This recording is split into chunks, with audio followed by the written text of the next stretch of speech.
Hola, mi nombre es Jonathan y les voy a presentar mi trabajo de estimación de las características de las embarcaciones de transporte de cereales en el río Jacuí, realizado por mí y por el profesor Regis y la profesora Vanessa. Somos del Laboratorio de Movilidad y Logística de la Universidad Federal de Santa Maria, ubicada en Rio Grande do Sul, Brasil. Los estudios sobre transporte son importantes para toda América Latina y para Brasil. Es a través de ellos que todos estamos conectados. Además, el transporte permite acceder a productos que colaboran con la expansión de la sociedad. Em 2018, no Brasil, houve a maior huelga de caminhões em toda a história do país, e isto trajo não só grandes consequências para a economia, sino também reforçou as perguntas sobre a dependência do modal vial, porque alrededor del 52% do transporte de carga se realiza por este modal.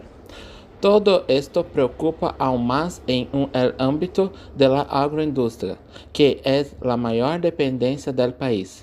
Entre 2017 y 2018, Brasil exportó alrededor de 116 millones de toneladas de soja, alrededor del 34% de toda la producción mundial. El estado de Rio Grande do Sul es el tercer mayor productor, con casi 17 millones de toneladas en el mismo periodo mencionado.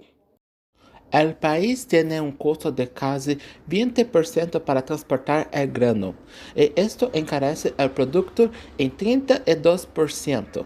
Esto se debe a que el modal por carretera es el más utilizado y el menos recomendado para el transporte de productos a granel, lo que encarece el producto. Lo más recomendados son los trenes y las lanchas fluviales, que, según el gráfico, el costo de mover 10 millones de toneladas de grano en una vía férrea puede llegar a 35 reales por tonelada e 21 reais por via fluvial.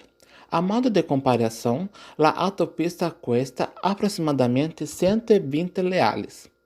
O gráfico também mostra que quantas mais esclusas se instalem em la via fluvial, maior será o custo del flete, pero aún así ni siquiera llegar a la metade del custo por caminhão. Assim, o objetivo de este trabalho é proponer um modelo de convoio de transportes de cereales teniendo em conta as características do rio Jacuí. Este rio é o rio navegable mais grande do estado e atraviesa al menos a metade do território. Para realizar este trabalho, se realizou uma definição da área de estudo, luego uma medida de las esclusas, uma definição de profundidade e luego determinar as medidas de la embarcação como ancho e longitud. Para definir a área de estudo, se analisaram os rios e lagos navegáveis de Rio Grande do Sul, ubicados em el sul do Brasil. Entre eles se encontra o rio Jacuí, que é o rio de estudo de la obra. Su nascimento está marcado por la flecha color púrpura em el mapa e atraviesa algumas esclusas e puertos hasta desembocar em el lago Guaíba, cerca de Porto Alegre. Também há outros rios importantes como el Taquari, Sinos, Gravataí e outros. Para medir as esclusas, se utilizou o software de geoprocessamento QGIS. A informação de profundidade foi proporcionada pela Agência Governamental Administração Hidroviária do Sul, dado que a encuesta não contava com recursos suficientes para realizar uma medição com equipo. Para determinar o ancho, se utilizou a primeira fórmula anterior, donde B é o ancho mínimo del barco e D é o ancho del lecho del rio. É importante mencionar que ao identificar o ancho mínimo del rio, é possível determinar o ancho máximo de la embarcação. E este ancho mínimo foi obtenido por QGIS, utilizando a ferramenta de transecto que media o ancho do rio a cada 500 metros. Para definir a longitude, é necessário medir previamente o rádio de curvatura. Esta medição também foi realizada por QGIS. Luego de obter um rádio menor, se utilizou a primeira fórmula.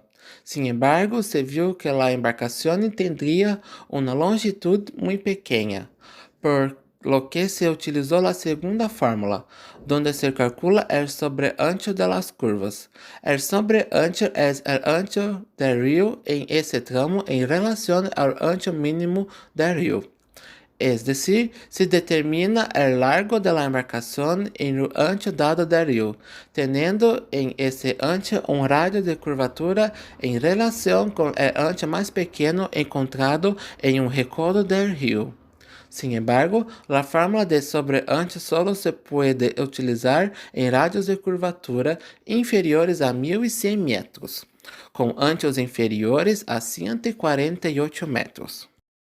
Además, de acordo com a metodologia aplicada, se determinarão as dimensões das esclusas, tendo as esclusas Anão de Dom Marco e Amarópolis do mesmo tamanho.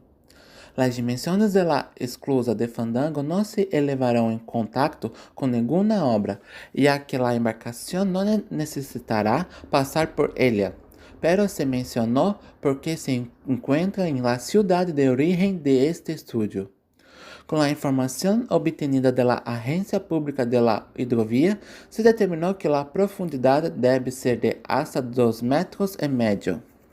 Para el ancho se encontrou um máximo de 1.330 metros e um mínimo de 67 metros, obtendo assim um ancho prometido de 281 metros. Com o ancho mínimo aplicado em la fórmula, se obtuvo um ancho máximo de embarcação de 16 metros e 75. Para a larga longitude, se identificaram curvas que têm um rádio de curvatura menor a 1.100 metros, com um ancho menor a 148 metros. Assim, se identificaram em el mapa curvas com essas características. La tabla del lateral muestra los puntos de sus dimensiones, como se puede ver en el punto C, donde se obtuvo el menor ancho. Portanto, para calcular a longitud utilizando a fórmula de sobreancho, se tomou este ponto como referência, por lo que su valor en la coluna de sobreancho é zero. Portanto, para calcular a longitude, se realizou a diferença entre o ancho de los pontos e o ancho em el ponto C, obteniendo assim os valores de la coluna de sobreancho a aplicar em la equação.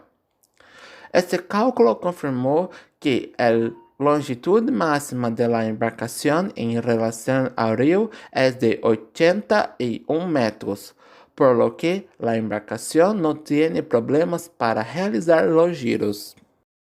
Como resultado, se propuseram um convoy com um calado de 2,5 metros, hasta 16 metros e medio de ancho e hasta 100 metros de longitud, devido a la longitud de la esclusa.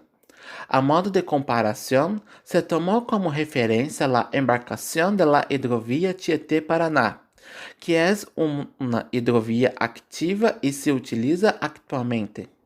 La embarcação de esta hidrovia tem 11 metros de ancho, 137 metros de longitud e 2,70 metros de profundidade. Es decir, las dimensiones obtenidas por el análisis del río Jacuí no fueron tan diferentes. La imagen del lateral muestra una barcaza que se podría utilizar en el convoy. Tiene una longitud de 34 metros y medio, una anchura de 8,2 metros y un calado de 2 metros y medio, com capacidade para 440 toneladas. Finalmente, como conclusão, se sugere um convoio de 4 barcaças, com um total de 69 metros de longitude, 16 metros e meio de ancho e um calado de 2 metros e meio, com uma capacidade total de 1.700 toneladas de carga, lo que equivale a 44 caminhões com uma capacidade de 40 toneladas. Además, se necessita um empurrador de 12 metros, com um total de 81 metros de longitude. Como trabalho futuro, se sugere um estudo para expandir a capacidade do rio para acomodar embarcações mais grandes e eliminar algumas limitações. A continuação, se mostram algumas referências utilizadas em el trabalho. E muitas graças por sua atenção.